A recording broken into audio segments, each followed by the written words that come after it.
नाशिकच्या औद्योगिक आणि कृषी विकासाला गती देणाऱ्या ओझर विमानतळाच्या नवीन पॅसेंजर टर्मिनलच्या कामाचे भूमिपूजन मुख्यमंत्री देवेंद्र फडणवीस यांच्या हस्ते पार पडलं. सुमारे 550 कोटी रुपयांच्या या महत्त्वाकांक्षी प्रकल्पामुळे नाशिकच्या विकासाला नवी दिशा मिळणार आहे.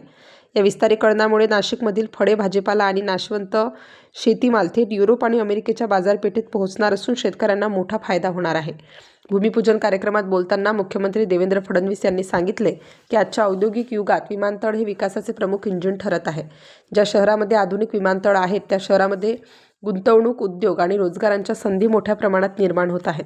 नाशिक आणि त्र्यंबकेश्वरच्या आगामी कुंभमेळ्याच्या पार्श्वभूमीवर विमानतळाचे विस्तारीकरण अत्यंत आवश्यक असल्याचे त्यांनी नमूद केलं. 2015च्या कुंभमेळ्याच्या तुलनेत यंदा 8 ते 10 पट अधिक भाविक येण्याची शक्यता असून त्या दृष्टीने पायाभूत सुविधा बळकट केल्या जात असल्याचे मुख्यमंत्री म्हणाले. नवीन टर्मिनलमुळे विमानतळाची क्षमता 3 पटीने वाढणार असून प्रति तास प्रवासी हाताळण्याची क्षमता 300 वरून 1000 पर्यंत जाणार आहे. तसेच विमान parking, check in counter, gate, lounge, food court आदी अत्याधुनिक सुविधा उपलब्ध होणार आहेत.